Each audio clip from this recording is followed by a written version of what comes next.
Rocky एक pharmacy company में कार्यरत युवक दिल्ली के एक इलाके में नए सिरे से अपने करियर की शुरुआत करता है। बीते 5 साल से वह लगातार दोस्तों के साथ रह रहा था, लेकिन अब अकेले रहना चाहता है, जिसके लिए उसे एक फ़्लैट की ज़रूरत थी। उसने ऑनलाइन जाके एक छोटा सस्ता फ़्लैट देखा। कॉम्प्लेक्स बिल्कुल नए जैसा नज़र आ रहा था। जब रॉकी ने पहली बार फ्लैट में प्रवेश किया तो उसे कहीं अजीब सी ठंडक तो कहीं हवा का रहस्यमय झोंका महसूस हुआ। बिना किसी वजह के उसे वहाँ थोड़ी घुटन महसूस हुई, लेकिन मकान मालिक की बातचीत से सब नॉर्मल लगा और उसने खुशी खुशी फ़्लैट ख़रीद लिया। पूरा दिन बीतने के बाद जब रात हुई तो पहली ही रात में कुछ अजीब इशारे हुए। बैठक में कोनों से आवाज़ आना, खिड़कियों से किसी का झांकना। रॉकी ने सोचा थकान की वजह से उसे भ्रम हो रहा है, लेकिन अगली सुबह जब किचन में गया तो बर्तन अजीब तरीके से गिरे पड़े थे। उसने सब उठाया और अपनी जगह पर रख दिया। फिर उसी रात कंपनी से घर आने के बाद जब वह फ्रेश होने गया, अचानक बाथरूम से धीरे धीरे आती खटखटाहट सुनाई दी, मानो किसी ने दरवाज़ा खटखटाया हो, कोई अंदर आने की इच्छा में हो।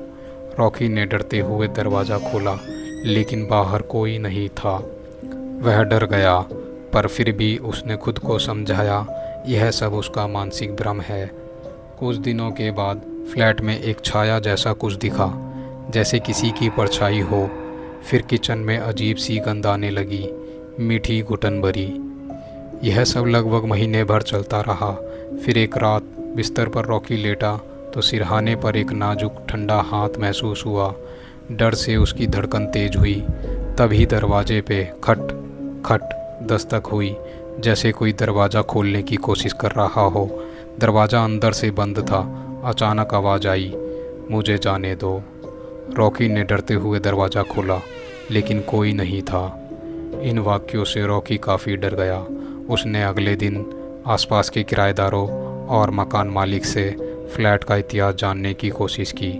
पता चला उस फ्लैट में 10 साल पहले एक विधवा महिला रहती थी, जिसकी अचानक और रहस्य में मौत हुई थी। उसने मरने से पहले किसी से मदद नहीं मांगी। उसके शरीर पर किसी तरह का निशान नहीं पाया।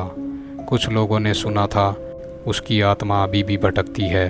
फ्लैट में अक्सर रोने की और फुसफुसाहट की आवाज़ें आती हैं। यह जानकारी रॉकी के दिल में एक नए डर को जन्म देती है। डर और उलझन में रॉकी ने एक डॉक्टर से संपर्क किया, लेकिन कुछ भी असामान्य नहीं मिला। तबीयत बिल्कुल ठीक थी। डॉक्टर ने सुझाव दिया, भारी थकान और तनाव की वजह से भ्रम हो सकता है, आराम करें।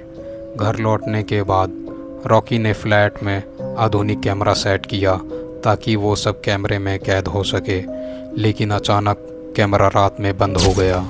फिर वीडियो फुटेज में देखा तो एक छाया सामने आई और अचानक गायब हो गई। डर और अनहोनी की भावना बढ़ रही थी। रात को फिर वही रोने की आवाज़ धीरे से गूंजी और अचानक हंसने में बदल गई।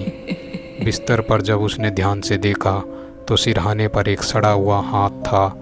यह सब देखकर वह सांस नहीं ले पा रहा था। तभी दरवाजे की तरफ भागा। दर्दनाक शोर में उसने दरवाज़ा खोला। वह नीचे पहुंचा और चिल्लाया। उसी समय उसका दोस्त विकास आ पहुंचा। उसने तुरंत उसे अस्पताल भिजवाया। अस्पताल में उलझन भरे सपने और दिमागी हालत से लड़ते हुए रॉकी धीरे धीरे ठीक हुआ। फिर कुछ दिनों बाद एक रात उसने तीसरी मंजिल से छलांग लगा दी। अस्पताल में जब उसकी मृत्यु की खबर हमें मिली तो बहुत कुछ समझ में नहीं आया। विकास ने जब उसके झुमके को देखा, जो उस हादसे में देखे गए हाथ के साथ मिला, तो आत्मा का जुड़वा अनुभव हुआ। आत्मा का प्रेम एक गहरे दर्द में बदला हुआ शोक उसने रॉकी को छोड़ने नहीं दिया। रॉकी ने एक शांत और सुंदर जीवन की कामना की थी, लेकिन उसे मिली एक ऐसी शक्ति जो उससे और हमारे विश्वास से परे थी।